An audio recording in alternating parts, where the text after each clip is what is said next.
Assalamualaikum warahmatullahi wabarakatuh.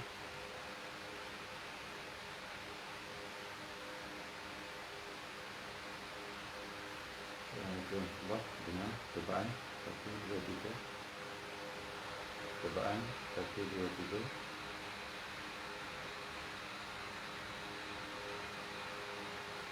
Testing. Subhanallah, subhanallah, subhanallah. Dengar.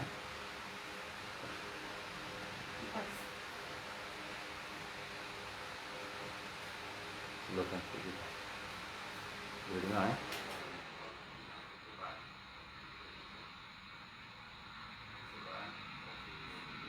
suara perlahan tak apa dengar sangat.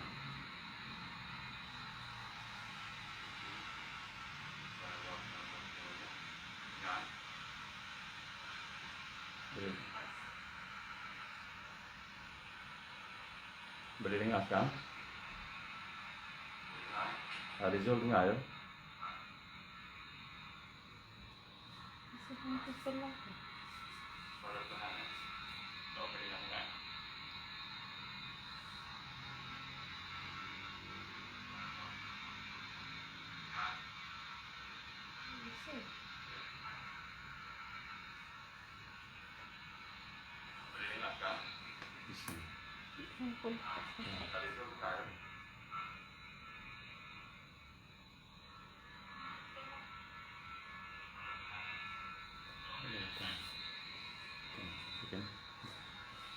Sampai satu kelas.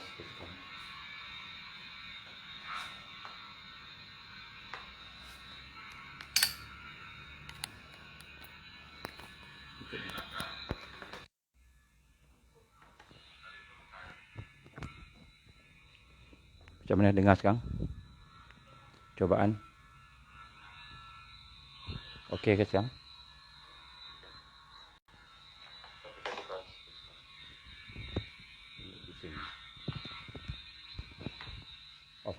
Offkan Bluetooth.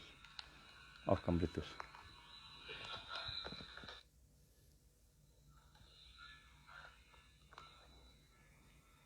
Macam mana dengar sekarang? Okey. Cobaan. Okey dengar insya-Allah. Okey insya-Allah kita mulakan dengan Ummul Quran, Al-Fatihah. A'udzubillahi minasyaitonirrajim. Bismillahirrahmanirrahim. Alhamdulillahirabbil alamin, arrahmanirrahim, maliki yaumiddin. Iyyaka na'budu wa iyyaka nasta'in. Ihdinas siratal mustaqim. Siratal ladzina an'amta 'alaihim ghairil maghdubi 'alaihim waladdallin. Amin. A'udzubillahi samil 'alim minasyaitonir rajim. Bismillahirrahmanirrahim. Innal hamdalillah nahmaduhu wa nasta'inuhu wa nastahdihi wa nastaghfiruh wa na'udzu billahi min shururi anfusina wa min sayyiati a'malina. May yahdihillahu fala mudilla lahu wa may yudlil fala hadiya lahu.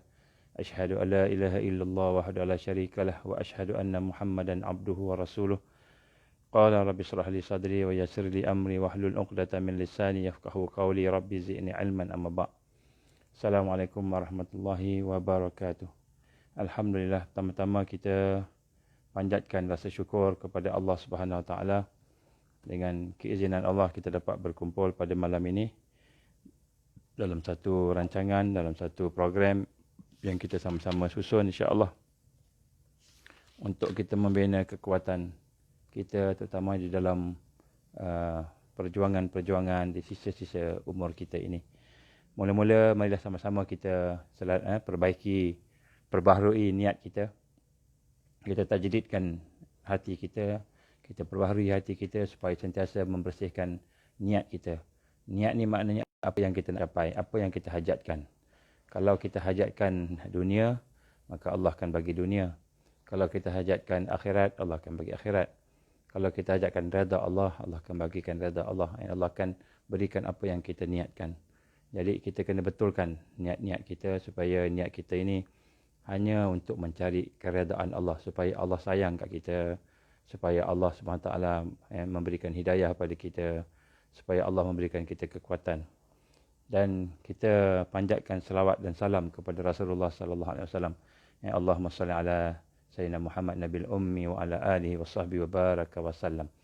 Kita panjangkan salam dan selawat kita kepada keluarga dia, keluarga baginda Rasul, kepada semua yang mengikut dia sampailah ke hari akhirat. Tuan-tuan puan-puan rahmati Allah, sebenarnya malam ni saya rasa terlalu banyak sangat benda yang saya nak sampaikan dari sudut tajuk yang saya beri tu. Tapi kita cubalah beberapa perkara kita review beberapa perkara yang penting sebagai permulaan dan mukadimah. Perkara yang pertama tuan-tuan, marilah sama-sama kita nak kena rasa dalam hati kita, iaitu satu perasaan kita tunduk kepada Allah. Kita nak tunduk kepada Allah, kita nak merendahkan diri pada Allah Subhanahu Wa Taala, kita nak menyerah pada Allah Subhanahu Wa Taala. Kerana apabila kita menyerah diri kita pada Allah, kita tunduk pada Allah, maka pada ketika itu kita akan mendapati redha Allah bersama kita. Sebab kenapa kita nak kena tunduk kepada Allah Subhanahu Wa Taala? Kerana Allah Subhanahu Wa Taala ni amat benci dengan mereka yang menyombong diri, yang sombong diri. Jadi, apa maksud tunduk pada Allah? Yang pertama sekali, apa yang Allah beri pada kita, kita nak kena sabar. Kalau benda yang kita tak suka, benda yang susah, kita kena sabar. Banyakkan sabar. Banyakkan kita nak kena sabar. Sabar ni apa? Kita menahan diri daripada melampaui batas. Kita menahan diri daripada melampaui batas, tu sabar. Ataupun kita beristiqamah dengan amalan-amalan, itu pun sabar juga. Amalan yang soleh kita istiqamah, itu pun sabar. Kita berakhlak baik, itu pun sabar. Kita nak melaksanakan perkara yang Allah perintah, itu pun sebahagian daripada kesabaran. Kita menjauhkan perkara yang Allah larang, itu pun sebahagian daripada kesabaran. Jadi sabar ni ialah tanda kita menyerah pada Allah, kita sabar. Kalau kita tak sabar, maka jadilah kita mengikuti perangai iblis yang tak sabar. Perangai syaitan yang tak sabar, dia tergesa-gesa. Yang pertama. Yang kedua, sabar ni apabila kita kata menyerah pada Allah, hendaklah kita merasa tenang bersama apa yang Allah berikan.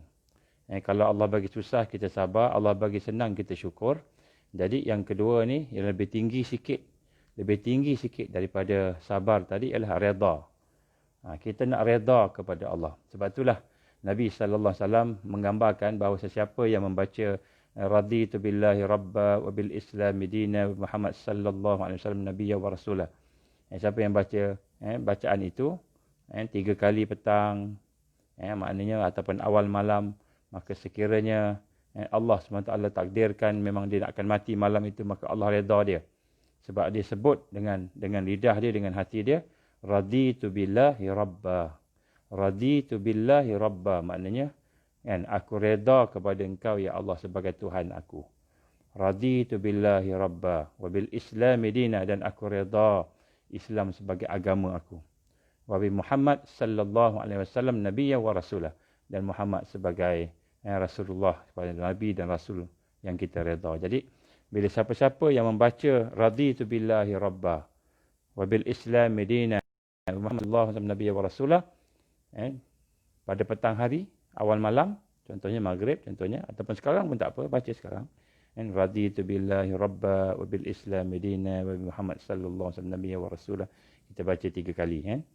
Jadi sekiranya Allah izin mati malam ni ajal kita, lepas dengar ceramah ni kita meninggal dunia, tarikh mati kita malam ni, insya-Allah Nabi kata bila siapa yang redha pada Allah sebagai Tuhan dia, redha kepada Islam sebagai agama dia, dan redha kepada Rasulullah SAW, Nabi Muhammad sebagai Rasul dia, maka Allah akan redha dia. Mati kita dalam keadaan redha Allah. Bila Allah redha kita, tidak ada balasan lain melainkan syurga dia. Nampak? Sayangnya Allah pada kita, mudah aja. Allah sayang sangat kepada hamba-Nya ni. Kan? Dia bagi mudah aja. Kita ni jahat tak? Jahat. Kita ni banyak salah, banyak salah. Banyak dosa, banyak kelemahan. Kita ni banyak benda yang Allah tak suka kita buat. Tapi bila kita sebut dengan sepenuh hati kita, raditu billahi rabba, ya Allah, aku redha pada engkau sebagai Tuhan aku, ya Allah. Kita sebut dengan hati kita, dengan lidah kita, dengan hati kita. Sebut sungguh-sungguh. Mati kita lepas sebut, maka Allah akan redha kita. Begitu juga bagi kita pagi-pagi, pagi-pagi bangun, pagi-pagi. Begitu juga kita kena sebut juga, raditu billahi rabba wa bil islami dina wa bi Muhammad sallallahu alaihi wasallam nabiyya wa rasulah. Siapa yang menyebut doa ini ataupun ucapan ini, maka mati dia pada siang hari.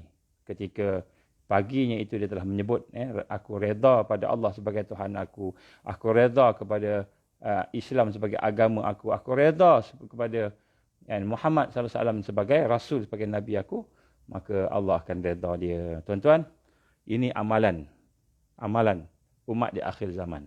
Kita kena amalkan ni, tuan-tuan. Kita tak tahu, mungkin hari ni hari terakhir kita, mungkin malam ni malam last. Kita tak tahu, mungkin subuh besok mati dah kita. Ada orang banyak mati juga ketika tidur kan. Jadi macam mana kita nak pastikan mati kita itu dalam keadaan yang baik? Kita kena sentiasa amalkan kan, ucapan-ucapan yang diajar oleh Rasulullah sallallahu alaihi wasallam. Ini amalan ni saya beri pada permulaan majlis kita ni supaya kita jadikan sebagai satu kebiasaan, malakah. Jadi sebab tu bila kita ditimpa kesusahan, bila hati kita tak tenang, bila hati kita gelisah, bila hati kita rasa sempit, susah, maka kita baca raditu billahi rabba, wa bil islam dina, wa bi Muhammad sallallahu alaihi wasallam nabiyya wa rasulah. Raditu billahi rabba. Kita baca banyak kali. Jadi kenapa? Kerana redha itu membawa ketenangan. Maksud redha ialah kita tenang. Tenang dengan kehendak Allah. Tenang dengan kehendak Allah Subhanahu wa taala.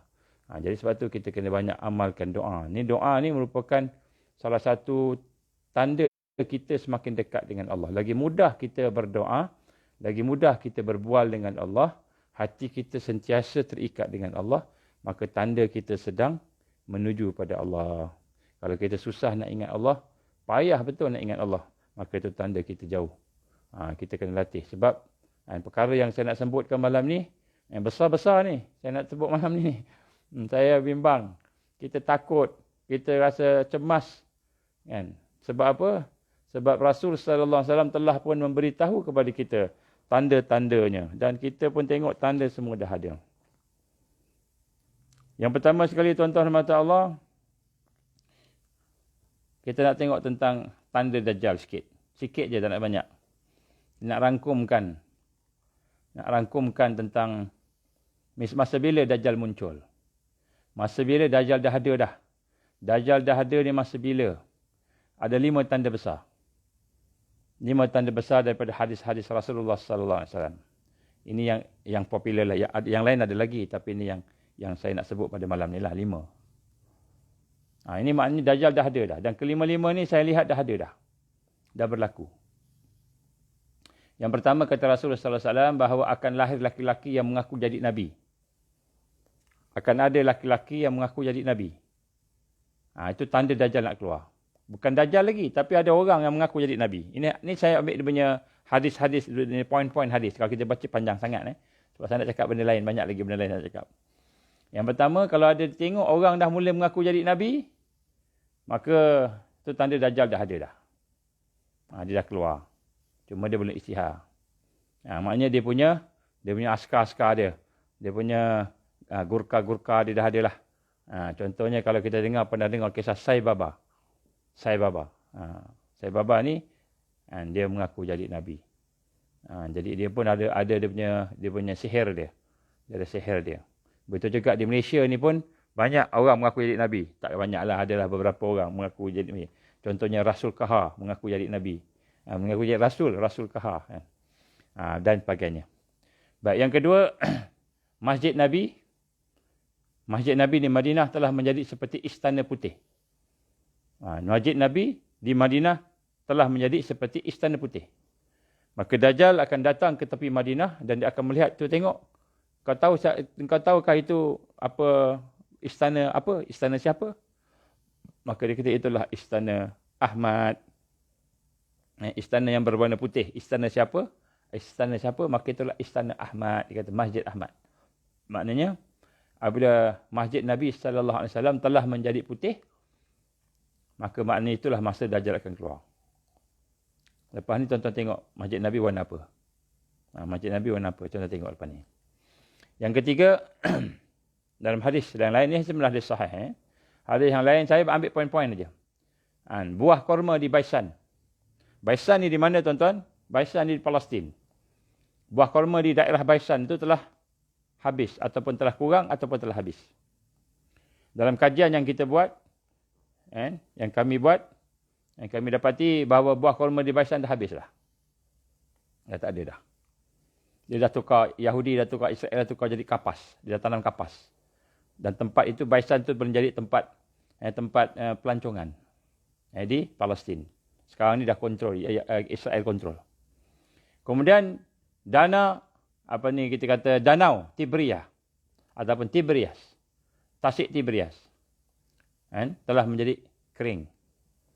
Pada tahun 2018, pihak water, kalau kita sini Syabas, kalau Selangor contohnya kan, telah menyatakan bahawa danau Tasik Tiberias ini airnya telah turun di bawah daripada paras hitam, garisan hitam. Maknanya dia tak akan naik dah. Dia tidak akan jadi baik tasik balik. Dia akan kering. Maka ini juga tanda Dajjal akan keluar. Ataupun sudah keluar. Kemudian mata air Zughar. Mata air Zughar juga terletak berdekatan dengan Baisan. Dia kurang lebih tak jauh sangat lah. Kita kata daerah sebelah. Lebih kurang begitu. Akan kering. Kata Rasulullah SAW. Ini hadis sahih. Imam Muslim. Maka kata Dajjal tersebut dalam hadis itu. Dia akan keluar. Mata air Zughar dah lama tak ada air dah. Dah lama tak ada air. Dulu digunakan untuk tanam-tanaman. Sekarang dah tak ada dah. Kemudian yang kelima ialah fitnah ad-duhaima. Fitnah orang Islam. Sama-sama orang Islam. Berbunuh-bunuhan. Berselisih faham. Sama-sama Islam. Sampai peringkat dia menjadi kafir pagi. Pagi beriman, petang kafir. Petang beriman, pagi kafir. Ataupun dia telah menjadi orang yang menentang Islam. Kita nampak benda ni pun dah ada. Dah ada dah. Secara ringkasnya, 5 tanda-tanda ni semua dah ada. Secara ringkas. Maknanya, kita melihat bahawa kemungkinan besar, Dajjal ni dah ada dah bersama-sama dengan manusia. Dah keluar. Cuma dia mungkin tak isytihar lagi. Dia mungkin masih duduk behind the scene. Mungkin juga kita dah nampak dia. Mungkin kita dah nampak dia. Kita dah melihat dia. Kita kenal pun dia. Mungkin kita dah kenal pun dia. Mungkin dia orang yang kita sanjung. Orang yang kita puji. Orang yang nampak baik. Mungkin orang yang banyak buat kemanusiaan. Kita kata, kita ni NGO kemanusiaan. Rupanya dia lebih banyak buat kemanusiaan daripada kita. Orang baik. Orang baik, orang ada kepimpinan, ada kekayaan, ada keturunan raja, ada keturunan Yahudi. Itu semua sifat-sifat dia. Mungkin kita dah nampak dah. Jadi tuan-tuan dan Allah, apabila kita gambarkan dia telah pun ada ataupun mungkin semakin hampir mau keluar, mau muncul, mau mengisytiharkan diri dia, maka keadaan dunia akan bertambah huru-hara. Kemuncak huru-hara bila Dajjal keluar. Kemuncak. Kenapa saya kata kemuncak? Sebab dia akan membawa fitnah yang paling besar. Yang paling besar yang digambarkan oleh Rasulullah sallallahu alaihi wasallam. Baik. Sebelum kita pergi kepada sedikit sebanyak realiti semasa hari ini, sebelum kita masuk kepada tajuk draft ataupun perancangan, plan, blueprint untuk kita melihat bagaimana umat Islam boleh bangkit. Bagaimana umat Islam bangkit. Sebab cerita yang sedihnya, cerita yang takut tu, ya Dajjal keluar, tu cerita takut. Cerita takut tu, kan kemarau, cerita takut. Kita akan cerita juga sikit lagi. Tapi cerita baiknya, keluar Dajjal, maka umat Islam akan menang. Selepas tu dia menang. Ini bukan saya cakap, ni Allah janji. Rasulullah SAW janji. Sebab itulah Rasul SAW menggambarkan kepada kita, kepada orang beriman, walaupun Dajjal ni fitnah paling besar, yang paling ditakuti bukan Dajjal itu, tetapi umat Islam sendiri. Dalam keadaan mensyirikkan Allah yang pertama sekali. Yang kedua, pemimpin-pemimpin yang sesat. Kemudian, ulama-ulama yang menyesatkan. Sebagaimana dalam hadis yang lain, diriwayatkan Abu Nuaim, dia kata apa? Dua jenis makhluk ni, dua jenis manusia ni, kalau baik dia, maka baik seluruh umat. Yang pertama, pemimpin. Yang kedua, ulama. Ni dua ni kalau baik, baik semua. Jadi kalau ini umat tidak baik, umat susah, umat sesat, maka dua ni kita kena tengok balik. Ini apa yang digambarkan oleh Rasulullah sallallahu alaihi wasallam. Baik. Saya nak menggambarkan kepada tuan-tuan puan-puan rahmati Allah, Rasul sallallahu alaihi wasallam telah menggambarkan kepada kita satu hadis yang diriwayatkan Imam Abu Daud. Hadis ini hadis sahih. Gambar Rasulullah, innallaha yab'atsu li hadhihi al-ummah ala ra'si kulli mi'ata sanah man yujaddidu laha dinaha. Innallah, sesungguhnya Allah, yab'atsu li hadhihi al-ummah, Allah akan membangkitkan ke atas umat ini. Ala ra'si kulli mi'ata, iaitu di atas setiap permulaan 100 tahun. Man yujaddidu, mereka yang akan memperbaharui laha dinaha, akan apa yang ada pada agamanya. Jadi nak sebut kat sini auqamaka Rasulullah SAW, hadis dari Imam Abu Daud, Imam Ali Sahih. Bagaimana kata Rasul sallallahu alaihi wasallam bahawa Allah Subhanahu Wa Taala akan membangkitkan dari karangan umat ini sama ada orang ataupun kumpulan yang akan mentajridkan. Hadis ini saya rasa ramai dah tahu. Ramai. Tapi Allah menggambarkan 100 tahun. 100 tahun. Kenapa Allah menggambarkan 100 tahun? Kenapa ada 100 tahun? Kenapa tak 50 tahun? Kenapa tak 10 tahun? Ini satu benda yang orang-orang yang mengkaji tentang kebangkitan Islam dan mengkaji tentang pergerakan ummah, maka angka-angka ni penting. 100 tahun, 50 tahun, 40 tahun.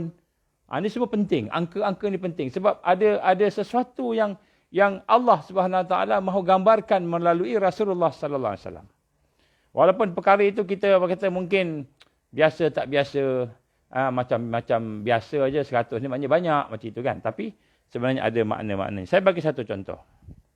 Kalau kita tengok di dalam umat Islam, imam-imamnya, pemimpin-pemimpinnya daripada zaman sejak Rasul sallallahu alaihi wasallam wafat, 100 tahun yang pertama, contohnya bangkit seorang yang terkenal sampai sekarang, iaitu Umar Abdul Aziz.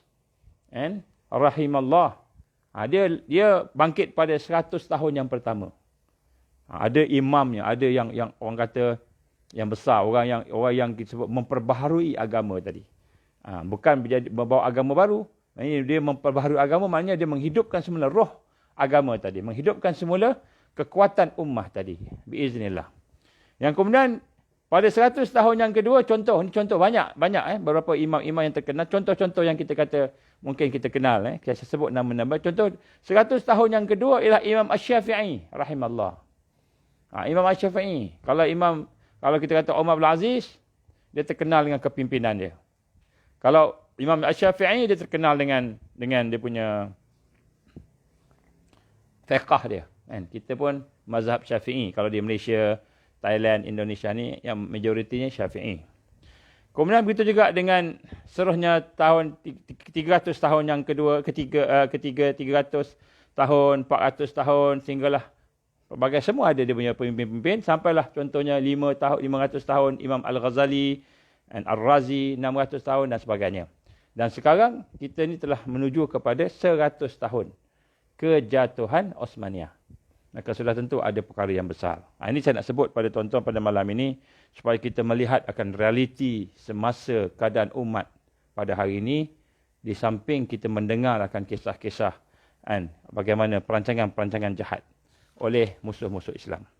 Saya nak bawa pada tuan-tuan rahmatullah ta'ala, contohnya orang-orang Yahudi. Orang-orang Yahudi pun, kalau dirancang pun, dia menggunakan 100 tahun juga. 100 tahun, 50 tahun. Dia suka gitu. 100 tahun, 50 tahun, lepas tu 20 tahun, lepas tu 10 tahun. Itu dia suka. Kemudian 30 tahun. 30 tahun jarang. Jadi 100 tahun, 50 tahun, 20 tahun, 10 tahun. Ini dia punya perancangan dia. Dan 10 tahun ni detail. Pendetailan. Jadi bila kita mengkaji banyak tahun-tahun yang berlaku tu, maka kita akan melihat bagaimana mereka ni pun menggunakan kaedah-kaedah yang sama. Sebab tu Allah gambarkan akan 100 tahun. Kemudian Rasul sallallahu alaihi wasallam pula menggambarkan tentang fasa-fasa. Jadi fasa-fasa dari peringkat-peringkat. Saya bagi satu contoh tuan-tuan. Kalau kita tengok pada tahun 1867. Kita tengok 1867. 1867 kita nak sebut sikit tentang perkara yang berlaku yang besar-besar lah. Banyak berlaku yang besar-besar. Contohnya 1867, seorang penulis bernama Mark Twain. Mark Twain ni siapa? Seorang penulis, seorang pemimpin lah, orang Yahudi juga lah. Dia telah menulis buku Apa tajuk buku dia? Description the Holy Land. Description the Holy Land. Dia menceritakan tentang gambaran-gambaran tanah suci. The Holy Land. Kan? Dan yang dimaksudkan the Holy Land itu ialah Israel yang nak dibentuk. Itu pada tahun 1867 dia dah tulis buku dah. Dan dia punya tema dia lah The Innocent Abroad. The Innocent Abroad. Maknanya dia kata dia menggambarkan orang Yahudi yang duduk di luar daripada the Holy Land. Ni nampak fahaman Zionis.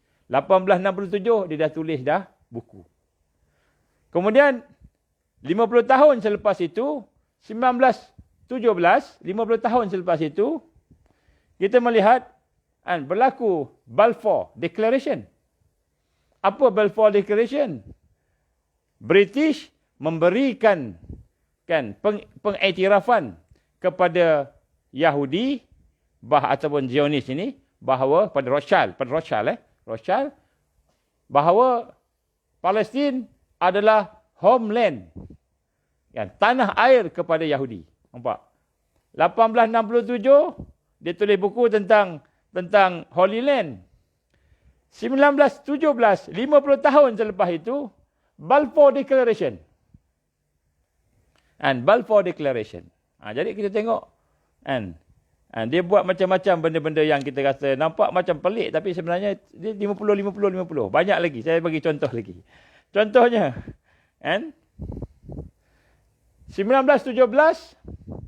Declaration of Balfour Declaration yang mengatakan bahawa Palestin adalah tanah air, homeland, tanah air kepada, kita panggil tanah air lah, kepada Yahudi.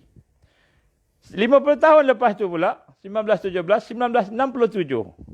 Apa berlaku 1967? Berlaku perang antara Palestin dengan Arab. Perang dipanggil perang Arab dengan Israel. Perang 6 hari habis hancur. Sehingga pada 1967 itu 50 tahun selepas 1917 tadi, pertama kali Israel Yahudi ini masuk ke dalam Baitul Maqdis, menawan Baitul Maqdis, masuk dengan kasut dia, masuk dengan anjing dia, masuk bawa perempuan, berzina dalam masjid, buat parti, minum arak dalam masjid kerana meraihkan kemenangan mereka, mengalahkan orang Arab dalam peperangan 6 hari 1967. 50 tahun sebelum Balfour. 50 tahun sebelum Mark Twain tulis buku ditajuk Deception ataupun Description of the Holy Land. Nampak? Jadi dia ada perancangan dia. Kita nampak macam buku biasa, tapi sebenarnya ada planning. Dia ada perancangan. 1967. Kemudian 50 tahun lagi, 2017. Saya cerita 2017 kat tempat kita pula. Baik. Jadi kita tengok juga contoh yang lain perancangan-perancangan mereka.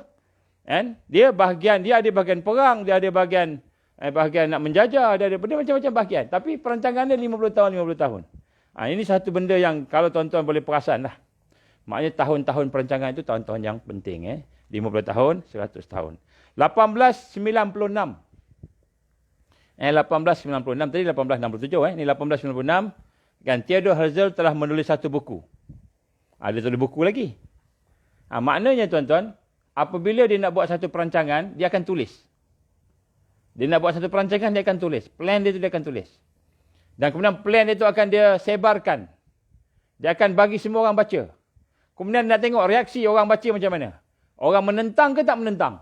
Kalau orang menentang, dia kena hati-hati sikit. Kalau orang tak menentang, dia boleh teruskan. Nampak? Ini tactical dia. Banyak. Jadi kita baca dia punya, baca bentuk dia brainwashing dulu. Okey. 1896 dia pun tulis buku. Buku apa? Buku tu dia sebut, dia panggil The Judenstaat ataupun The Jewish State. Ini Theodore Herzl tulis. 1896, 1897, setahun lepas tu, rupa-rupanya tujuan dia tulis buku tu, dia nak buat satu conference yang terbesar. Yang pertama, 1897, di Basel, Switzerland, dia menghimpunkan 300 kepala-kepala Yahudi ni. Maknanya ketua-ketua Yahudi seluruh dunia. Pada tahun 1897, di Basel, Switzerland, nak memulakan gerakan International Zionist Movement. Pergerakan Zionis antarabangsa. Yang pertama, pada tahun 1897. Baik. 1897, dia buat perhimpunan di Switzerland, di Basel, Switzerland, untuk bincang pasal apa? Nak menegakkan negara Yahudi, Jewish State. 1947, 50 tahun lepas tu, United Nations, Pertubuhan Bangsa-Bangsa Bersatu, mengeluarkan satu resolusi. Disebut Resolusi 181. Apa resolusi tersebut? Resolusi tersebut bahawa dia membahagikan tanah yang ada di Palestin, sebahagiannya dibagi kepada orang-orang Yahudi. Maknanya 1947 United Nations telah mengiktiraf Palestin sebagai negara Yahudi. 1917 tadi, Balfour, dia cuma cakap apa? Dia sebagai homeland, tanah air. 1947, 50 tahun selepas 1897, kan, di mana Basel, Switzerland tadi, dia dah mengiktiraf bahawa Palestin ni juga milik Yahudi secara rasmi. Resolusi 181. Maka 1948, setahun lepas tu, Yahudi pun merdeka. Dikatakan kami telah memiliki sebuah negara. Maka jadilah negara Palestin dirampas secara rasmi, direstui oleh United Nations. Sebab dia yang bagi mandat. Baik. Kemudian pada tahun 50 tahun selepas 1947, 50 tahun berlakulah apa yang kita tahu 1997. Apa berlaku 1997 tuan? 1997 ni macam-macam berlaku.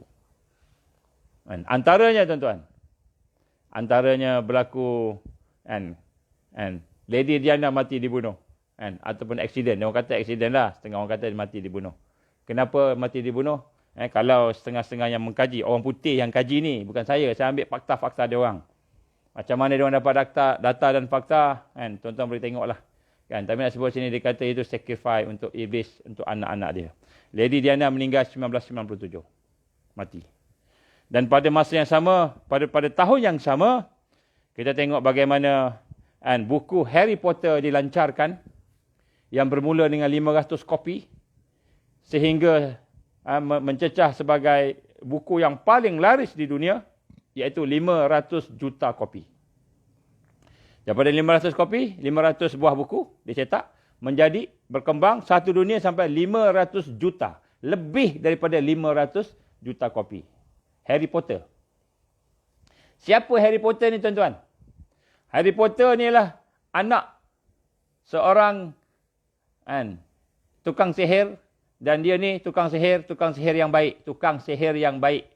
Dia lawan dengan tukang sihir yang jahat. Tu Harry Potter. Siapa tukang sihir tuan? Siapa yang jadi tukang sihir kat dunia ni yang terkenal ni, yang hebat ni? Yang sampai satu dunia 500 juta beli buku dia ni. Orang-orang Kristian, orang-orang Barat yang mengkaji. Apabila dia melihat fenomena Harry Potter ni, dia kata, anak-anak muda di England, di mana-mana, semua nak jadi macam Harry Potter. Nak jadi macam dia lah, magic lah, apa sebagainya. Maka mereka menggambarkan ini adalah merupakan ajaran satanik, worshipper, menyembah iblis, iaitu sihir. Maka Harry Potter ini dibayangkan sebagai Dajjal, kehidupan Dajjal semasa muda. Ini digambarkan oleh sebahagian daripada orang-orang Kristian yang mengkaji, orang Kristian Ortodok yang mengkaji. Dia kata apa? Harry Potter ni adalah bayangan kepada Antichrist. Antichrist yang semasa kecil. Jadi adalah orang bangkang sebagainya. Itu biasalah. Orang bangkang-bangkang ni biasalah. Tapi ini adalah antara sebahagian daripada kajian. Jadi Harry Potter telah menjadi satu yang terkenal, iaitu dia kita kata mempopularkan sihir. Sihir ni satu yang baik. Sihir ni satu yang baik. Ada sihir baik, ada sihir jahat. Sihir baik ni, baiklah. Besok kalau Dajjal keluar, sihir baik, Dajjal ni bawa sihir yang baik. Dia bukan bawa sihir yang jahat. Sihir yang baik. Baik, contoh. Dia berlaku pada tahun 1997. Dan banyak lagi lah berapa yang berlaku tuan-tuan. Tapi yang antara yang penting 1997 yang disebut sini 50 tahun selepas bagaimana United Nations mengiktiraf Zionis memiliki Palestin, tanah-tanah dia. Apabila 1997, 50 tahun itu berlakulah ASEAN Financial Crisis. Berlaku krisis keuangan di ASEAN, di Southeast Asia, kawasan kita. Malaysia pun kena, Thailand pun bermula dengan Thailand, Malaysia kena, semua kena.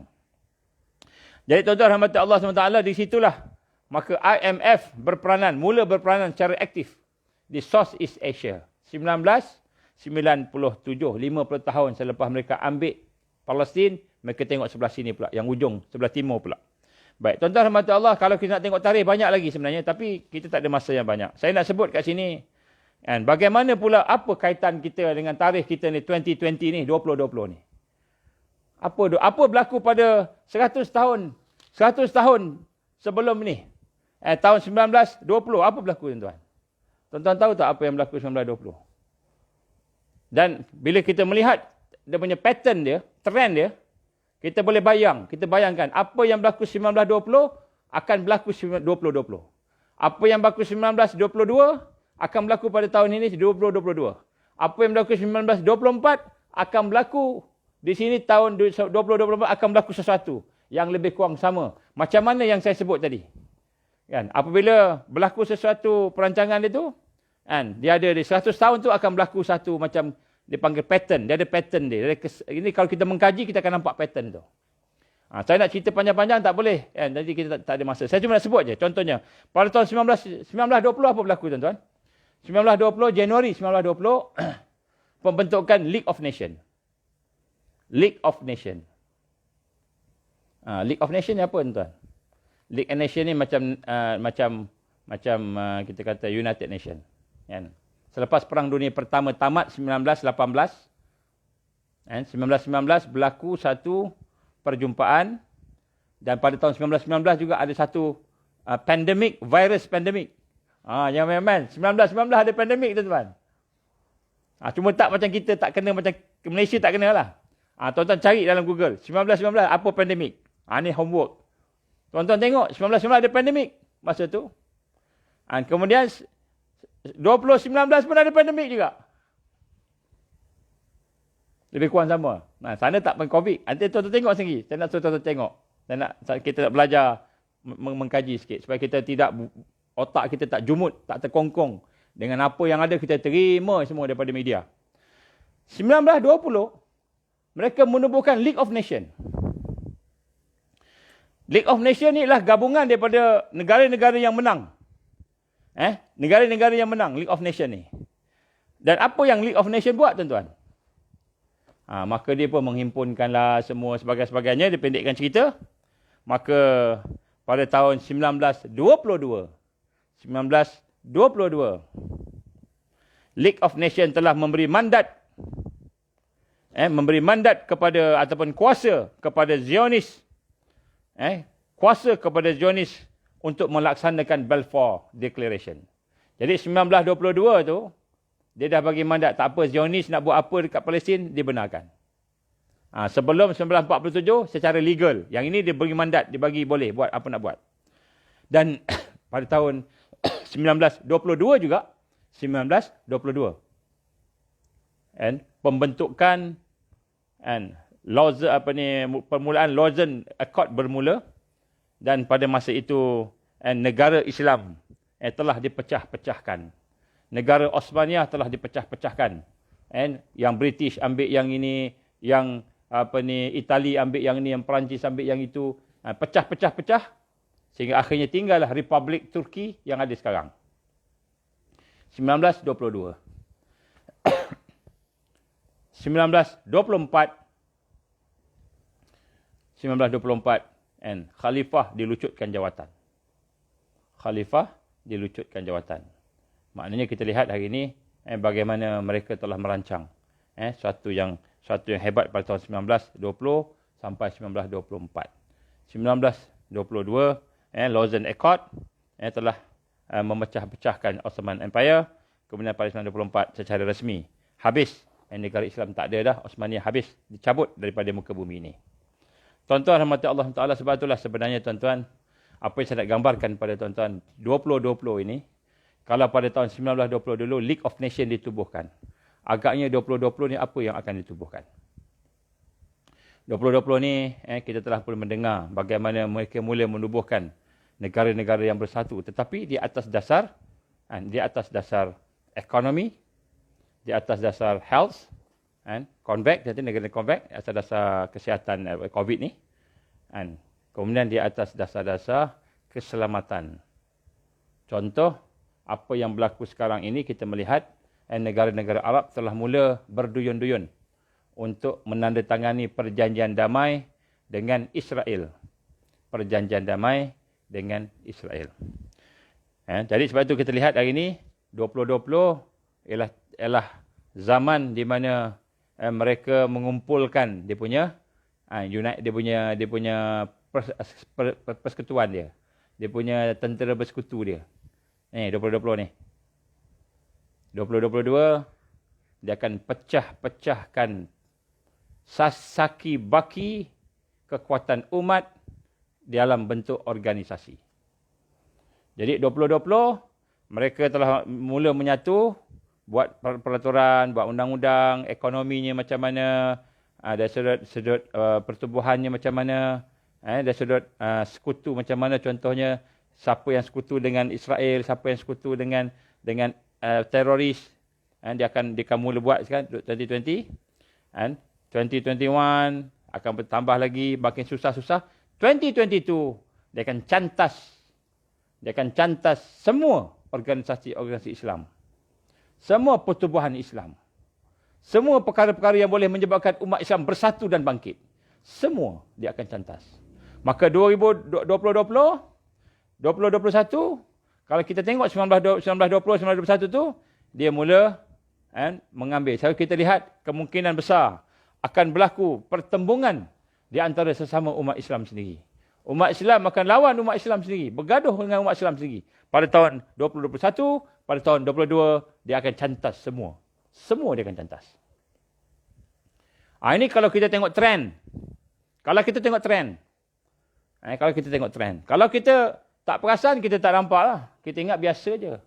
Jadi apa yang dia nak buat sekarang ni tuan-tuan, yang kita nampak contohnya, COVID-19, contohnya economy reset, great reset economy. Contohnya akan ada lepas ni tuan-tuan, ada lagi, bukan COVID-19 je. Bukan lockdown aja. Bukan ekonomi je, dia akan ada lagi. Apa lagi? Contohnya akan ada berlaku perubahan cuaca. Perubahan cuaca yang kita kata ekstrim. Setengah tempat banjir, habis, tenggelam. Setengah tempat kemarau panjang.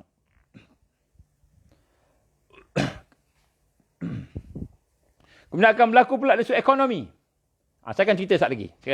Saya nak sebut sini, ini adalah pattern.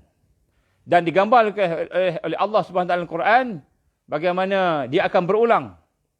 Dia akan berulang. Dan pattern ini Allah SWT tunjukkan kepada kita kalau kita mengkaji. Sebab itu tuan-tuan hadirin Allah, saya nak gambarkan di sini bagaimana bila kita memahami realiti ini, maka kita akan nampak urgensinya kita untuk kembali semula kepada sunnah Rasulullah sallallahu alaihi wasallam. Kembali semula kepada Al-Quran, kembali semula kepada ajaran Rasulullah sallallahu alaihi wasallam secara intensif. Dan perkara ini tidak mustahil. Saya buat satu contoh tuan-tuan. Apa contoh-contohnya? Contoh-contohnya yang berlaku pada zaman Nabi Musa alaihissalam. Zaman Nabi Musa alaihissalam, apabila baginda bersama dengan Nabi Harun, Nabi Musa dan Nabi Harun, berhadapan dengan Fir'aun. Maka Fir'aun ni menekan. Kemudian bila dia menekan, sampai peringkat berlawan antara Musa dengan tukang sihir. Ratus ribu tukang sihir nak lawan dengan Musa. Dan kita lihat apa jadi bila karamah ataupun mukjizat Musa AS berjaya mengalahkan tukang-tukang sihir. Kita tahu cerita dia. Ular tu makan semua tongkat-tongkat, tali-tali yang dicampak oleh tukang sihir tadi. Tukang sihir beriman on the spot. Tukang sihir beriman on the spot. Akan berlaku tak zaman kita? Tidak mustahil akan berlaku. Orang cerdik pandai yang berfikir, yang berilmu, yang alim. Orang cerdik yang boleh berfikir, saintis-saintis ni. Contoh, mereka bukan Islam. Mereka bukan beragama Islam. Mereka bukan seorang yang lahir Islam. Bukan. Kafir.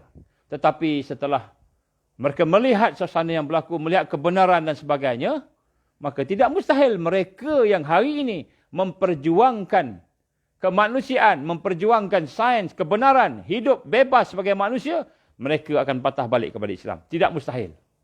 Dan inilah perkara sunnah yang telah berlaku ketika Fir'aun AS nak hentam Musa. Dia hentam habis-habisan. Dia kepung, dia hentam dengan tukang sihir. Tiba-tiba tukang sihir, kita kata saintis lah kalau di sekarang ni kan. Saintis, orang yang berilmu. Tiba-tiba masuk Islam, beriman. Sekelip mata, macam itu je. Ini kebangkitan. Ini kebangkitan. Begitu juga yang berlaku kepada Ashabul Ukhdud. Kalau kita pernah dengar ceritanya. Suratul Buruj. Tengok balik. Bagaimana seorang budak gulam. Seorang budak yang diproses oleh rajanya untuk jadi tukang sihir. Secara ringkas, akhirnya dia beriman. Dan akhirnya dia, seorang dia boleh menyebabkan satu negara beriman. Kecuali tentera-tentera raja je. Itu pun sebab tentera raja takut. Rakyat beriman. Dan kemudian dibunuh. Seorang-seorang dibunuh. Dibakar. Itu peristiwa parit api. Dalam surah Al-Buruj. Tuan-tuan tengok. Ini Ashabul Ukhdud. Jadi beriman ni dia boleh berlaku sekelip mata. Dia bukan mesti kita apa maknanya kena bapaknya Islam, maknya Islam, mesti kena ikut sekolah agama, baru beriman. Tak. Dia bukan macam itu. Iman ni Allah bagi. Dan apabila sampai waktu kebangkitan tadi, maka orang akan automatik beriman. Boleh beriman dengan sebab yang Allah Subhanahu Wa Taala kehendaki. Dan Allah SWT akan memilih mereka yang buka minda dia, yang buka hatinya, yang tidak taksub dengan kehidupan jahiliah, yang tidak taksub dengan dosa dia, maka mereka akan patah balik kepada Islam. Ini kebangkitan. Ini kebangkitan. Jadi tidak mustahil akan berlaku pada zaman-zaman kita ini. Tidak mustahil. Kemudian begitu juga kita dalam sejarah, dalam sirah Rasul dan para anbiya, menggambarkan kepada kita bagaimana contohnya peristiwa Nabi Daud AS. Yang ketika itu baru berumur kurang lebih 9 tahun. Setengah-setengah riwayat kata 9 tahun. Setengah-setengah riwayat kata belas-belas tahun. Jadi Nabi Daud AS ketika itu bersama-sama dengan tentera Talut. Tentera Talut. Tentera Talut nak berlawan dengan tentera Jalut. Jalut ni raja yang jahat. Besar badan dia, hebat. Dan semua orang keliling kan, digambarkan dalam setengah riwayat. Tentera Talut ini, tentera Islam ini. Yang Islam ni, yang Nabi Daud bersama dengan dia tu. Nabi Daud tu. Kan, yang datang lepas daripada mungkin 10,000, 20,000, tinggal 4,000 je.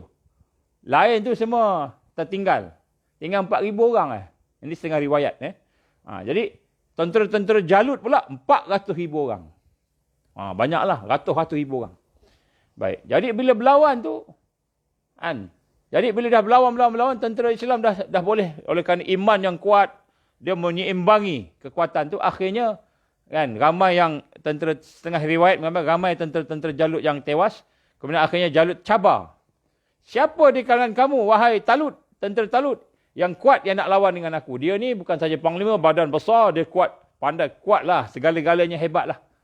Kita kata giant lah, raksasa kan. Kemudian bila Talut tanya dengan dia punya pahlawan-pahlawan dia, siapa nak lawan dengan Talut ni, one to one ni? Semua tunduk. Tak berani. Macam kita lah, tunduk. Akhirnya Daud AS, seorang budak umur 9 tahun, ataupun belasan tahun, ikut riwayat lah. Sebagian kata 9 tahun. Dia sebut, saya tuanku, ataupun saya tuan raja. Sampai apa tahu? Sampai si Talut kata, panglima Talut kata, siapa yang boleh kalahkan Jalut, aku kahwin dengan anak aku. Sampai macam gitu. Aku kahwin dengan anak aku kalau siapa yang boleh kalahkan Jalut ni. Maknanya apa? Akan jadi raja lah. Lepas ni akan jadi raja lah. Dia raja, Talut ni raja. Nabi Samuel yang hantar dia kan. Jadi akan dapat jadi raja. Siapa kalahkan Jalut ni? Jadi akhirnya Daud angkat tangan. Daud kata, saya sanggup. Tengok kecil. Talut kata, mana boleh, engkau budak-budak tak boleh. InsyaAllah, dia kata.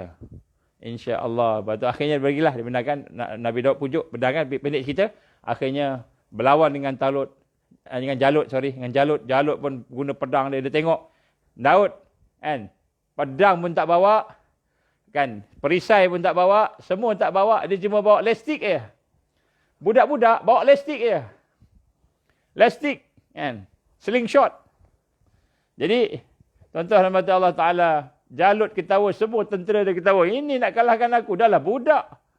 Pedang pun tak bawa, pisau pun tak bawa. Bawa lestik je, dia kata. Dia pun hayun kat Daud.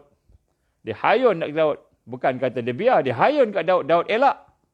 Dia hayun sana, Daud elak. Maknanya berlakulah juga pertembungan tu. Kemudian Daud macam mana pusing, dia tembak sekali hantar, sekali lestik kena tepat antara dua mata ni, tepat. Kan? Jatuh dia, pecah kepala Jalut. Mati dia. Maka kalahlah tentera dia. Tentera dia semua surrender. Jalut kalah, surrender. Yang bunuh dia, Daud yang umurnya 9 tahun. Nabi Daud AS. Tuan-tuan, sebab itulah hari ini, kemenangan di akhir zaman ini, kemenangan ketika Islam akan bangkit itu, bukan mesti orang yang kuat. Bukan mesti kita ada tentera yang ramai. Mesti ada senjata yang banyak. Mesti kehebatan orang Islam ni.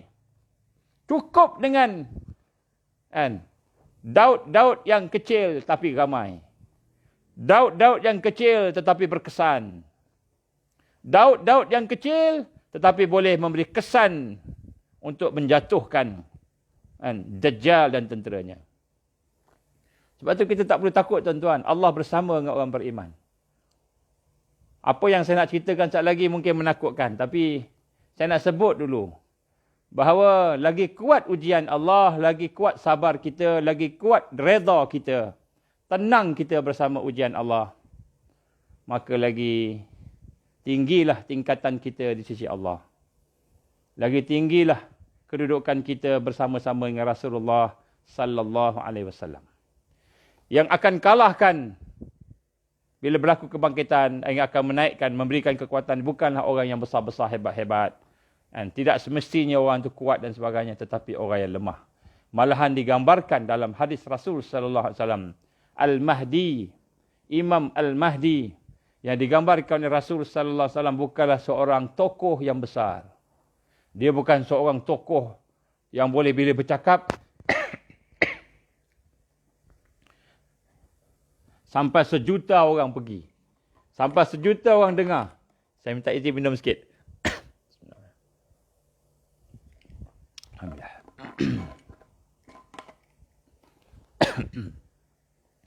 Sekali cakap 8 juta turun.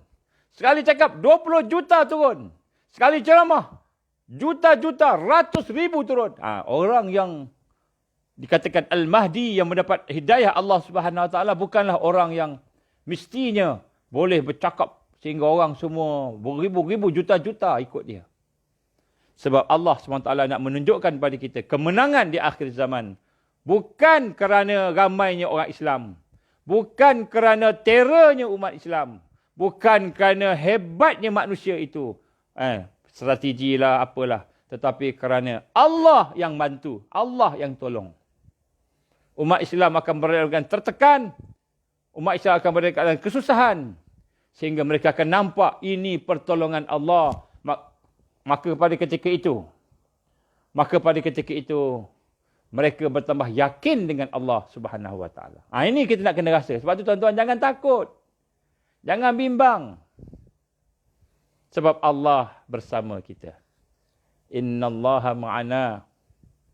Rasul sallallahu alaihi wasallam mengingatkan Sayyidina Abu Bakar As-Siddiq radhiyallahu anhu. Ketika mereka dikejar, dikepung oleh musyrikin ketika peristiwa hijrah. Duduk dalam gua, duduk dalam keadaan tertekan, dikepung. Nampak pula kaki-kaki kapal musyrikin di depan gua. Lalu nampak pula, mereka dengar pula dia bercakap-cakap. Maka bimbang Abu Bakar As-Siddiq radhiyallahu anhu. Dia kata, "Ya Rasulullah, andainya mereka tunduk tengok dalam gua ni, tentu dia nampak kita, ya Rasulullah." Maka kata Rasul sallallahu alaihi wasallam, digambarkan oleh Allah dalam surah At-Taubah, "Wahai Abu Bakar, sesungguhnya kita bukan berdua, kita bertiga. Kita bukan berdua, kita bertiga. Innallaha ma'ana. Sesungguhnya Allah bersama kita.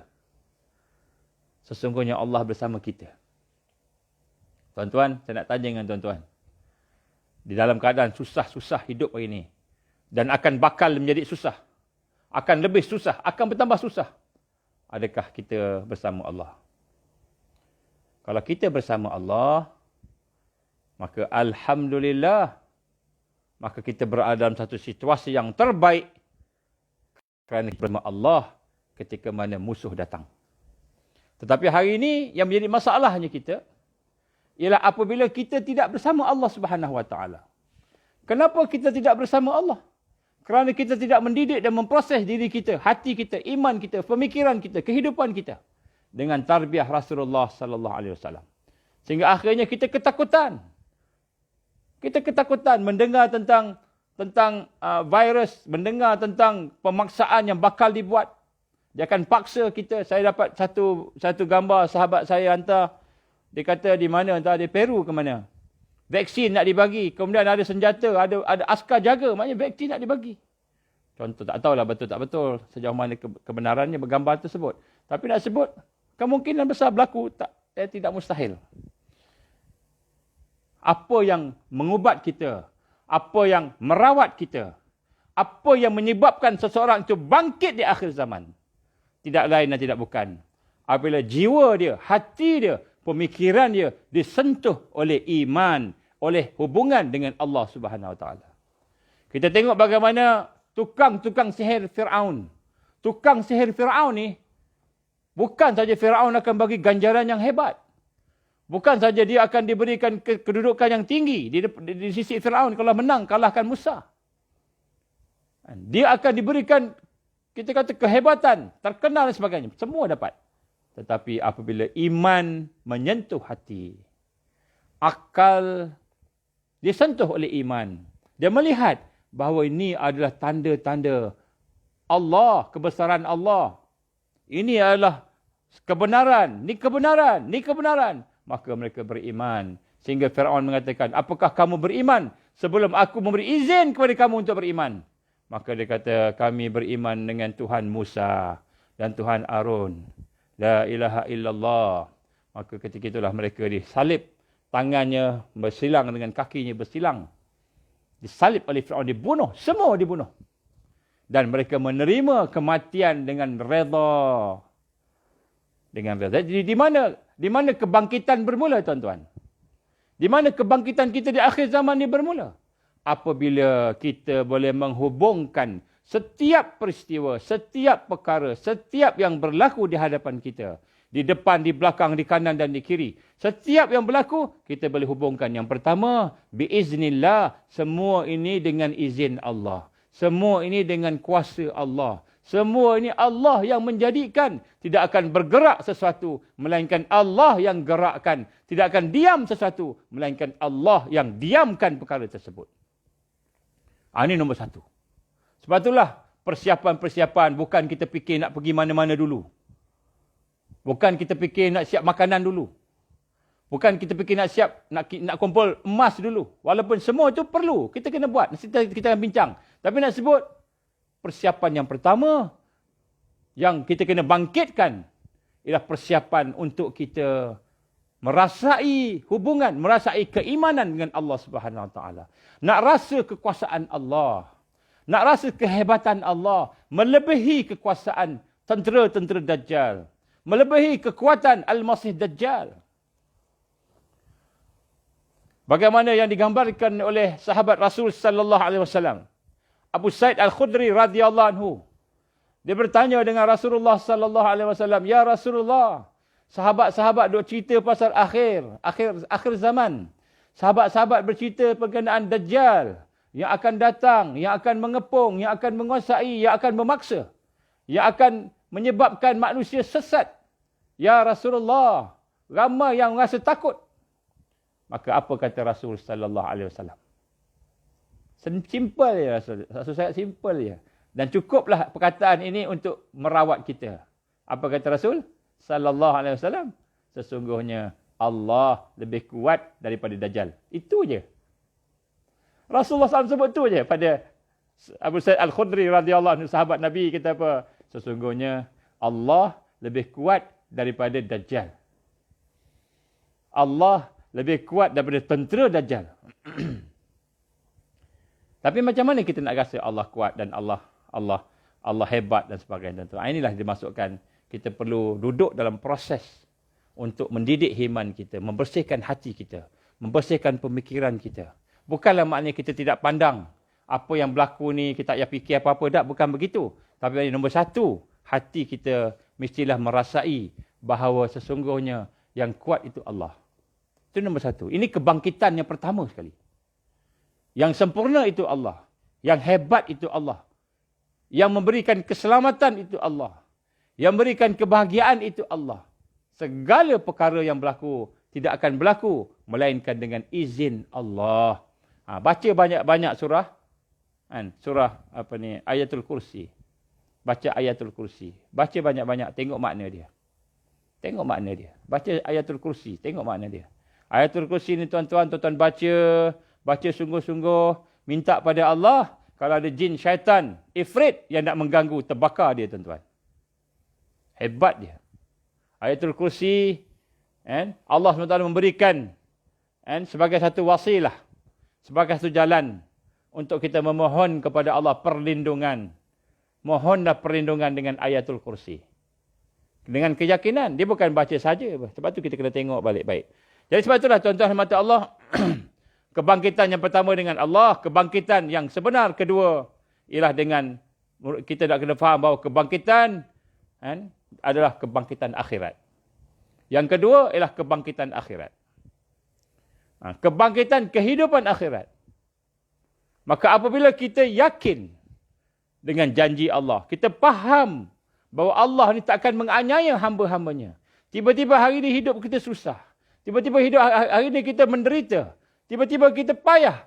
Kita dicela, dicaci, dimaki dan sebagainya. Maka pada ketika itu, kita tahu al-akhirah. Ula khairun laka minal ula. Wal akhirah khairun laka minal ula. Akhirat itu lebih baik dan lebih utama. Wal akhiratu khairun wa abqa. Akhirat itu lebih baik dan lebih kekal. Jadi bila kita melihat hakikat kebangkitan di akhir zaman, bukan kebangkitan kita nak lari daripada kesusahan, bukan kebangkitan kita nak lari daripada dunia. Jadi orang tak payah fikir dunia, bukan. Tetapi nak sebut kat sini, mereka yang bangkit ialah mereka yang menuju kepada akhirat dengan mereka merancang maksima yang mungkin untuk menjadikan dunia sebagai alat, sebagai wasilah, sebagai jalan untuk dia mendapatkan kesempurnaan akhirat. Maka kebangkitan di akhir zaman adalah kebangkitan iman kita dengan akhirat. Kebangkitan iman kita dengan redha Allah, dengan syurga Allah Subhanahu Wa Taala yang lebih kita kata kuat sehingga dia melihat sesuatu yang berlaku tidak memberi kesan kepada jiwa dia. Tuan-tuan rahmat Allah Ta'ala, saya akan ceritakan berkenaan itu kemudian. Saya nak ambil masa sikit di sini tuan-tuan. Saya nak cerita kepada tuan-tuan berkenaan beberapa perkara yang telah pun ditulis, dicakap oleh musuh-musuh Islam. Yang kita telah kaji, yang kita telah kenal mereka itu. Dan mereka telah merancang perkara ini. Mungkin berlaku, mungkin tak berlaku. Semua itu dengan izin Allah. Tetapi kita cakap supaya kita nak mempersiapkan diri kita. Nak merasakan bahawa kepentingannya untuk kita kembali kepada Allah. Kembali kepada tarbiyah Islam. Pendidikan Islam. Kembali kepada Quran. Kita kena dekat dengan Quran. Kembali pada zikrullah. Kita kena kembali kepada jamaah. Maknanya ada ukhuwah. Tak boleh seorang-seorang. Tuan-tuan mata Allah, ini adalah roadmap. Peta jalan yang telah pun diberitahu oleh beberapa pimpinan-pimpinan mereka dalam occasion yang tertentu. Sama ada mereka sendiri sebut melalui wawancara ataupun mereka tulis di dalam kitab-kitab dia ataupun dalam buku-buku dia, dalam tulisan-tulisan dia, artikel dia, ataupun yang mereka keluarkan di dalam kita kata penulisan-penulisan mereka yang resmi dan yang tidak resmi. Jadi apa yang saya nak cakapkan di sini adalah apa yang mereka rancang nak buat. Sekadar input-input yang saya dapat petik daripada gabungan. Termasuklah Bill Gates cakap, Henry Kissinger cakap, adalah lagi Prince Charles cakap dan sebagainya. Mereka cakap, banyak orang lagi cakap. Yang kita cuba point-formkan dia supaya kita nampak dan supaya kita boleh bersedia secara spiritual, secara mental dan secara fizikal. Jadi ada orang tanya kepada kita, macam mana kita boleh tahu benda-benda macam gini kan? Macam mana kita tahu benda-benda macam gini? Tidakkah perkara ini merupakan macam satu yang kita kata pelik lah, macam dia cerita dia punya perancangan dia, strategi dia. Kan, strategi dia. Baik, saya nak sebutkan sini tuan-tuan. Mereka dah keluarkan statement-statement, kenyataan-kenyataan semuanya. Kan, ada beberapa sebab. Yang pertama sekali, kerana mereka ingin melihat, nak test apa respon daripada percakapan mereka. Contoh, dia kata akan berlaku reset economy and global reset. Contoh, dia kata WEF kata, World Economic Forum kata, Prince Charles pun kata, Henry Kissinger pun ada cakap, ramai cakap. Jadi kenapa dia cakap? Macam seolah-olah dia dedahkan kelemahan dia, perancangan dia, strategik dia. Ada berapa sebab? Yang pertama tuan-tuan, kerana dia mahu brainwash dan melihat respon daripada massa dunia ni. Apa yang buat? Sekiranya if the response from general, sekiranya reaksi daripada orang awam dunia ini positif, maknanya dia orang tak kisah. Big reset, bagus, okey, tak apa. Maka dia akan teruskan. Mana dia kata majoriti suka. Majoriti dah tertipu dah kena tipu dah. Dah kena cocok hidung dah. Kita buat, tak ada masalah. Itu nombor satu. Dia nak test, nak tengok. Ini bentuk-bentuk brainwashing. Yang kedua, dia kata if the response from the mass is negative. Sekiranya respon tu negatif. Sekiranya respon itu adalah negatif. Orang semua bilang, tak boleh lah kita ni COVID-19 ni, dia kata 40,000 doktor-doktor, ratus ribu saintis semua menentang. Trump pun menentang. COVID-19 semua menentang. CDC pun menentang. Center for Disease Control di Amerika pun menentang. Semua menentang contohnya. Maka sekiranya respon negatif, maka mereka akan perbaiki perancangan mereka. They will improve the plan. Ataupun dia akan execute, dia akan melaksanakan perancangan plan B, plan C, plan D dan sebagainya. Sebab tu dia cakap. Sebab tu dia kena cakap. Dia akan cakap. Tetapi bila dia cakap, orang yang beriman, orang yang bersih hatinya, orang yang bersih akalnya, yang mengkaji, yang melihat, dia akan nampak dan dia kesan. Dia nak buat ni, dia nak buat ni, dia nak buat tu. Kan? Ini orang yang cerdik. Kan? Dia akan buat ni. Jadi bila dia tengok respon negatif aja, maka dia kata kita kena tukar plan. Plan B, plan C, plan D. Kalau tak kita habis. Contoh. Ataupun dia kata kita kena improvise sikit plan kita. Improvise sikit, perbaiki sikit. Ni nombor dua. Nombor tiga ialah sekiranya ada challenge. Mereka dedahkan. Tiba-tiba ramai orang yang bangkit. Ramai orang yang menentang, opposition. Maka yang pertama, dia akan hancurkan orang yang menentang tadi. Maka dia kenal lah siapa orang tu. Ini orang ni duk cerita pasal konspirasi. Ini orang nombor satu. Sebab tu tuan-tuan, ulama-ulama di akhir zaman ni, kan, tak lama hidup dia. Sebab mereka menjadi sasaran. Tapi itu semua kuasa Allah, bukan kuasa dia kan. Dia sasaran tapi tak semestinya boleh mati, boleh hidup. Itu nyawa Allah punya kan. Tapi nak sebut itu. Sebab tu kita kenal siapa ulama, jumpalah tuan-tuan. Baiklah, buatlah hubungan dengan dia. Ustaz-ustaz kita, ulama-ulama kita ni, jangan biarkan dia dapatkan semaksimal ilmu yang boleh. Sebab akhir zaman ni mereka menjadi sasaran. Sebab tu kita kena jaga ulama-ulama kita ni. terutamanya umur dah 80-an ni, 70-an, 80-an ke atas ni, kena jaga tuan-tuan. Sebab mereka ada pengalaman yang banyak, ada ilmu yang banyak, banyak panduan yang ada pada mereka yang kita tak ada. Baik, sebab itulah sekiranya mereka lihat ada opposition, ada challenge, ada penentangan, maka mereka akan get rid, mereka akan buang, hapuskan penentang itu, dan pada masa yang sama mereka akan melakukan perancangan plan A, B, C, D, and sebagainya. Ini yang pertama. Kenapa dia cerita? Kenapa dia cerita? Sebab memang dia nak tengok. Dia nak brainwashing. Yang kedua, tuan-tuan, kenapa dia cerita? Sebab pernah mereka menyatakan. Kenapa dia cerita? Kenapa tak takut cerita? Kenapa perkara-perkara ini didedahkan? Contoh. Apabila berlaku Clinton mendedahkan. Dia kata sebenarnya yang membentuk Taliban, Al-Qaeda ni, kita dulu pernah tolong mereka. Clinton dedahkan. Dia dedahkan. Kita pernah tolong mereka, tapi pada masa itu kita ingat, kita tolong mereka supaya mereka boleh lawan Iran. Nampak? Supaya mereka boleh lawan musuh kita, Iran. Masa tu Iran ada nuklear ke apa sebagainya. Ataupun supaya kita boleh lawan Rusia. Kita bina Al-Qaeda. Kita bina contohnya ISIS. Kita bina ISIS, Al-Qaeda, kita support dia. Kita bagi belanja sebagai senjata, bagi duit kat dia orang. Dia sebut. Clinton ada sebut. Hillary Clinton ada sebut. Tapi orang tanya kenapa? Sebab dia kata, kerana mereka ni akan membantu kita melawan Iran. Mereka akan membantu kita melawan Rusia. Contoh macam itulah. Memang disebut dalam dia punya kongres.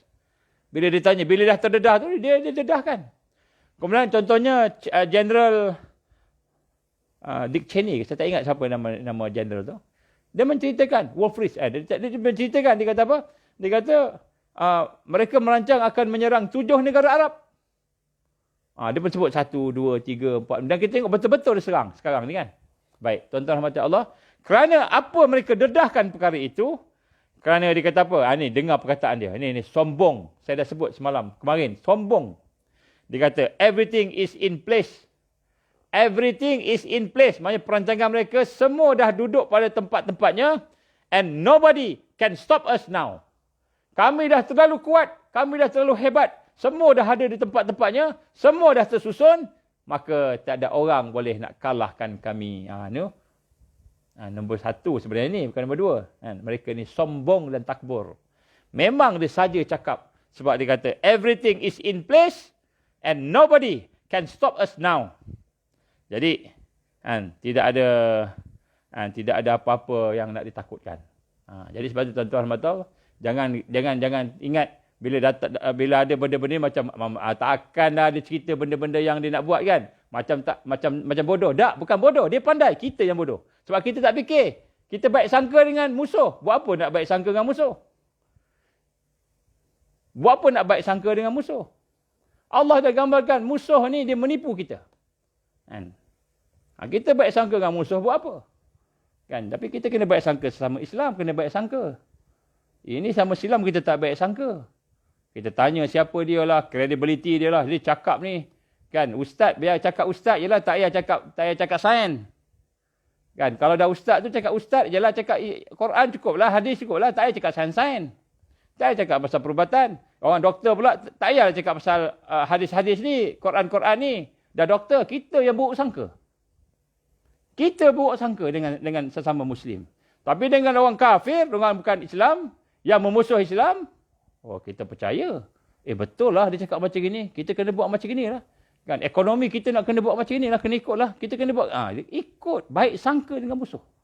Ini masalah-masalah yang dihadapi kerana kita tidak memahami hakikat bagaimana sepatutnya kita berada di akhir zaman. Kita berada dalam keadaan yang fitnah semakin memuncak. Tuan-tuan, saya nak bacakan cara lebih kurang, secara ringkas. Masa kita tak banyak. Saya sebut tadi, masa tak banyak. Baik, yang pertama sekali tuan-tuan, daripada percakapan mereka, perancangan mereka. Ini bukan untuk saya nak takut-takutkan tuan-tuan. Kita nak dedahkan supaya kita bersedia. Jiwa kita bersedia. Mental kita bersedia. Tindakan kita bersedia. Macam mana persiapan? Nanti kita bincang. Siri kemudian. Nak buat apa? Jangan buat apa-apa yang mendadak lagi. Saya cerita ni untuk kita nak preparation saja. Baik. Yang pertama sekali tuan-tuan. Yang pertama, fasa-fasa lockdown dan restriction akan bertambah. Lockdown akan bertambah. Jadi ini kita kena anticipate. Anticipate ni apa? Entah bahasa Melayu. Kita kena anggapkan begitulah akan berlaku. Kemudian digambar di sini bahawa kematian yang disebabkan oleh COVID juga akan bertambah. Ini digambarkan oleh Bill Gates contohnya. Kemudian bertambahnya masalah ekonomi. Ekonomi akan bertambah. Dengan lockdown, ekonomi akan bertambah teruk. Sebab tu tuan-tuan, kalau kita boleh sama-sama berdoa, sama-sama berusaha, sama-sama meminta pada Allah, dan kita kena lakukan usaha supaya Malaysia ini terkeluar daripada perancangan jahat antarabangsa. Mudah-mudahan kita ni tidak akan ikut apa yang mereka suruh. Memang mereka suruh kita supaya hancur kita punya ekonomi. Okey. Masalah ekonomi akan bertambah teruk. Ramai yang tidak akan ada kerja, maka jadilah apa yang disebut sebagai ekonomi perlu di-reset. Sehingga akhirnya ekonomi perlu di-reset. Dan ini dijangka berlaku dalam awal 2021. Mungkin expected juga. Kita harap tidaklah. Kita harap tidak.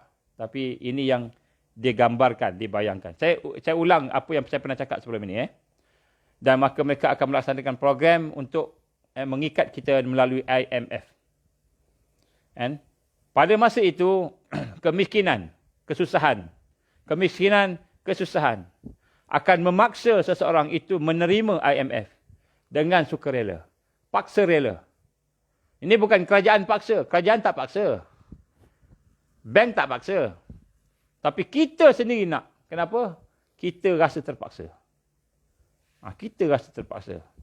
Dengan keadaan COVID bertambah, dengan keadaan ekonomi bertambah teruk, kita terpaksa out of fear, daripada ketakutan yang ada dalam hati kita. Sebab tu kita kata tadi, hati kita ni tak boleh takut dengan makhluk. Tak boleh takut. Kita kena tenang. Kena tenang tuan-tuan. Kena tenang. Jangan kita ikut perasaan kita. Sebab dia memang nak bermain dengan perasaan kita ni. Takut. Memang dia bermain. Kita bayangkan kita akan hidup senang di dunia. Kita kena tengok senang di dunia di akhir zaman ni senang bersama kekufuran. Jadi kita kena hati-hati. Baik. Dia kata out of fear. Daripada ketakutan. Maka seseorang itu akan mengambil inisiatif ekonomi yang baru seperti apa yang digambarkan oleh IMF ataupun WEF, World Economic Forum. Kemudian akan berlaku pertambahan penyakit. Penyakit akan bertambah teruk, COVID bertambah teruk. Dikatakan ada third wave, fourth wave, di mana akan digambarkan berlaku mutasi. Akan berlaku mutasi dan menjadi COVID-21. Dia akan panggil mungkin COVID-21. Kalau benda ini dah terdedah tuan-tuan, mungkin dia tukar COVID lain pula. Tak tahu. Tapi disebut sini COVID-21. Ini disebut oleh Bill Gates sendiri. Maka makin takut, orang makin takut. Dan kematian juga makin banyak. Tuan-tuan, kematian makin ramai. Tapi kematian ramai sama ada statistik sahaja ataupun betul tak betul tu, itu saya pun tak faham. Tapi nak sebut sini, dikatakan bahawa kematian makin ramai. Sekarang ni kita kata orang test positif ramai. Tapi mungkin satu ketika dengan adanya COVID-21, makin ramai mati. Mungkin Februari ke atas. Tuan-tuan rahmat Allah Ta'ala, Bill Gates pun telah menyatakan, dia kata ini adalah bioterrorism. Dia sebut bioterrorism. Bila saya sebut ni, dia sebut bioterrorism. Dan untuk minimalkan bioterrorism, dia kata, kita kena adakan vaksin. Itu dia sebut. Baik.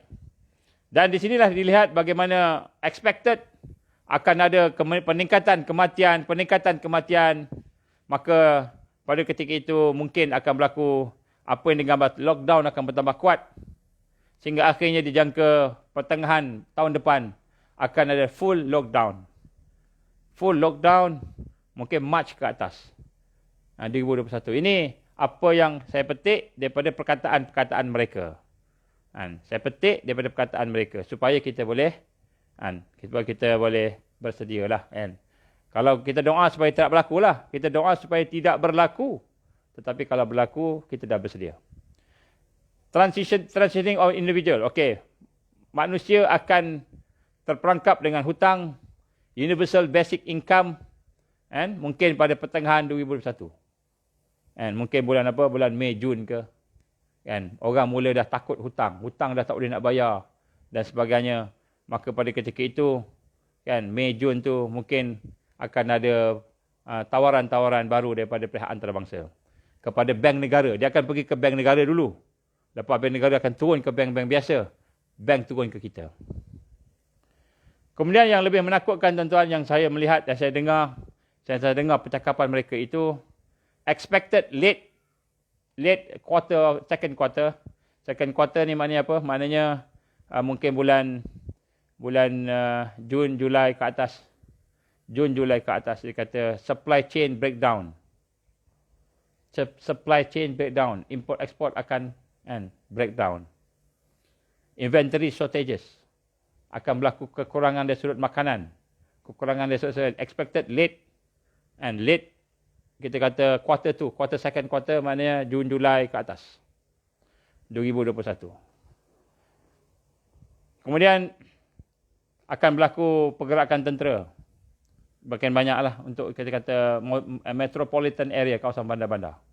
Expected the third quarter. Kemudian tuan-tuan rahmati Allah, 2022 dijangka akan berlaku sesuatu yang besar pada ekonomi dunia. Ekonomi dunia 2022. Dan untuk itu ekonomi dunia akan jatuh. Digambarkan akan jatuh. Dan kemudian dia akan datang untuk melegakan dengan dipanggil program a total debit ataupun a total debt relief. A total debt relief. Ini disebut. Kan. Tuan-tuan rahmati Allah SWT, kan, saya sebut ini mudah-mudahan tak berlaku. Mudah-mudahan tak berlaku. Tapi sekiranya berlaku, kita kena bersedia. Hati kita, fikiran kita. Nombor satu, saya sebut tadi, persiapan jiwa. Jiwa tak nak takut, tuan-tuan. Jangan takut. Ini semua perancangan dia. Jangan takut. Allah ada. Wa makaru wa makarallah. Wallahu khairul makirin. Mereka rancang penjata. Allah pun rancang. Dan perancangan Allah terbaik. Maka bila kita bergantung dengan Allah, Allah akan bagi kekuatan. Kemudian ada masalah lain lagi. Selain daripada masalah ekonomi, selain daripada masalah penyakit, akan ada masalah lain. Ini semua tanda-tanda kemuncak Dajjal nak keluar. Sekiranya berlaku, tuan-tuan, sekiranya Allah izin berlaku. Ini saya sebut sekali lagi, apa yang mereka sebut, saya petik-petikkan. Sana sini saya ambil sikit. Saya cuba tengok pattern yang ada, dan pattern ini tidak mustahil berlaku. Selepas ada masalah climax pula. Selepas itu ada masalah cuaca. Maknanya dah lah kita ni susah hidup dengan ekonomi, susah hidup dengan penyakit, cuaca pula. Setengah tempat akan ada banjir. Setengah tempat akan ada kemarau. Ada masalah makanan, ada masalah air. Dan sebagainya. Kemudian selepas itu tak cukup dengan bencana-bencana alam. Akan berlaku pula huru-hara dan perpecahan di kalangan Muslim. Orang Islam akan bergaduh pula sama sendiri. Digambarkan Rasul sallallahu alaihi wasallam akan berlaku pula al-harju. Al-harju ni apa? Peperangan. Pembunuhan. Selepas itu pula ada masalah lebih hebat lagi. Yang digambarkan oleh setengah-setengah hadis. Ini hadis, kita kata hadis-hadis yang diriwayatkan oleh sahabat-sahabat ataupun kata-kata sahabat. Asar sahabat. Contoh dia kata apa? Akan berlaku ad-dukhan. Mungkin akan berlaku ad-dukhan. Dan selepas ad-dukhan mungkin akan keluar Dajjal. Wallahu a'lam. Apa yang saya nak sebut dekat sini, tuan-tuan, perkara-perkara kesusahan demi kesusahan tadi, yang mereka rangka dan mereka rancang biiznillah, dengan izin Allah. Sekiranya Allah izin, maka semua itu ke arah totalitarian control, iaitu menguasai dunia secara 100%. Menguasai dunia secara 100%, inilah yang digambarkan oleh Rasulullah SAW, mulkan jibriyah. Iaitu pemerintahan diktator. Pemerintahan diktator. Kalau orang Amerika yang mengkaji, disebut apa? Komunis. Ini pemerintahan komunis. Setengah-setengah yang mengkaji lagi dikata, ini bukan komunis. Lebih teruk daripada komunis. Ini mereka yang bukan Islam mengkaji. Saya ambil dia punya, ada orang punya kajian-kajian tu. Saya tengok balik.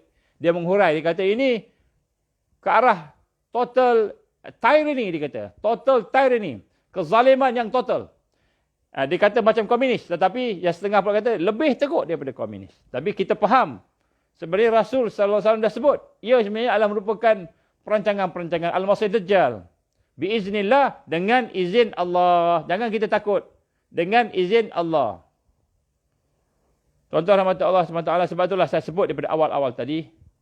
Sesungguhnya, kekuatan umat Islam, macam mana kita nak bertahan? Nombor satu, bukan pada fizikal. Tapi kekuatan nombor satu ialah pada iman kita, pada hati kita. Kekuatan kita bersama Allah. Kekuatan kita bersama akhirat. Ini kekuatan nombor satu. Kemudian, untuk membina kekuatan bersama Allah, berbina kekuatan bersama akhirat ni, sehingga hati kita tenang, tuan-tuan. Hati kita tenang. Tak takut mati. Tak takut sakit. Tak takut sedih. Walaupun sakit, sakit. Lapar. Mungkin kita mungkin anak-anak menangis. Tapi Allah ada. Dia boleh memujuk kita. Dia boleh memujuk kita. Kita boleh bayangkan apabila berlakunya kesusahan demi kesusahan itu, kemuncak kesusahan. Kemuncak kesusahan. Masa tu kesihatan kemuncak kesihatan susah, dari sudut ekonomi susah, dari sudut kehidupan makanan susah, dari sudut kita nak bergerak susah, dari sudut kita kata kebebasan susah, tak ada. Maka pada ketika itulah, ketika dalam keadaan susah, bencana-bencana bertimpa-timpa tadi, maka Al-Masih Dajjal akan keluar. Maka Al-Masih Dajjal akan keluar, dia akan keluar sebagai Tuhan. Dia akan keluar sebagai Nabi, sebagai Rasul. Peranan dia. Sehingga orang akan bergantung pada dia. Sehingga orang akan bergantung pada dia. Sebab itulah dalam banyak-banyak yang saya sebut tadi, banyak kesusahan yang saya sebut tadi, satu tadi, maka salah satu yang besar, yang sedang berlaku sekarang, yang kita tak perasan, ialah kesatuan agama-agama seluruh dunia. And one world, united religion. One world, united religion. Di mana one world, united religion ini akan menjadi anchor, akan menjadi pemegang, akan menjadi asas tapak untuk menyesatkan seluruh manusia. Bukan Islam saja, seluruh manusia. Dengan kesusahan-kesusahan yang ada. Segala kesusahan-kesusahan yang ada itu akan menyebabkan seseorang itu sesat kerana ada satu gerakan, iaitu gerakan untuk menyatukan iman-iman manusia di bawah gerakan One World Religion yang sekarang ini sedang berlaku, dan saya jangka mungkin dalam tahun 2020 ini, mungkin sebelum Disember ini, akan berlaku satu perjanjian. Mungkin. Wallahu a'lam. Mungkin tahun 2022. Wallahu a'lam. Sebab tahun 2022 memang dia orang cadang nak bina Haikal Sulaiman tahun 2022. Dia orang cadang. Dia orang cadang. Baik. Tuan-tuan rahmat Allah Ta'ala, apa yang saya sebutkan pada hari ini, saya mulakan dengan bagaimana peristiwa-peristiwa sirah, peristiwa-peristiwa sejarah, di mana berlakunya kebangkitan demi kebangkitan ketika mana umat Islam dikepung. Umat yang beriman dikepung.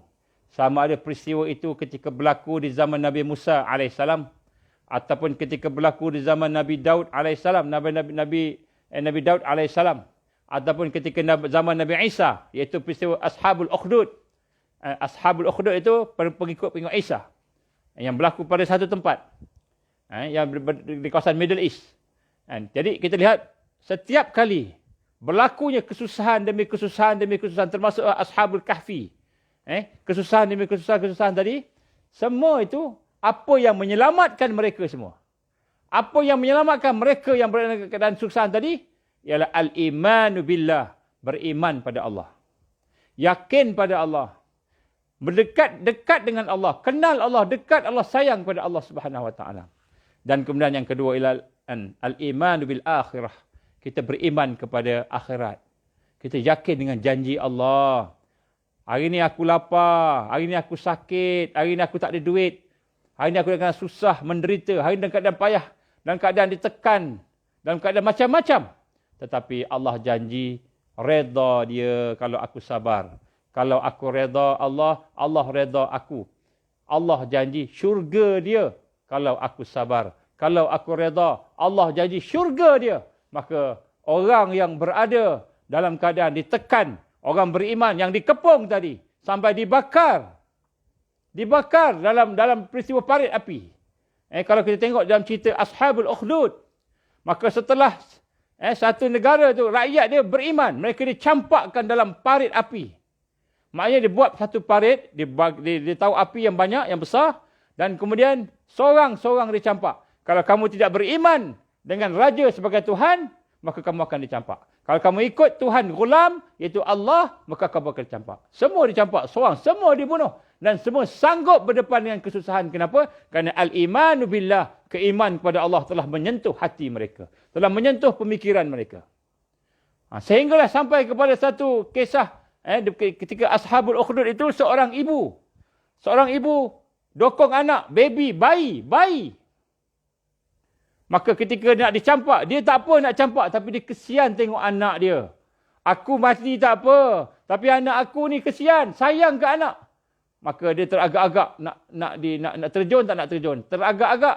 Maka tiba-tiba kata Rasul sallallahu alaihi wasallam dalam hadis sahih, dia kata apa? Bayi itu bercakap, wahai ibuku, janganlah kamu teragak-agak dalam beriman kepada Allah. Allah SWT Tuhan yang sebenar. Ibu dia dengar anak dia cakap begitu, maka keyakinan dia bertambah kuat. Dan anak itu, dia tak rasa dah bahawa anak itu akan binasa. Sebab yang dia pergi tadi itu, api itu, itulah syurga. Dia pun lompat masuk dalam parit itu. Mempertahankan akidah dia, mempertahankan iman dia.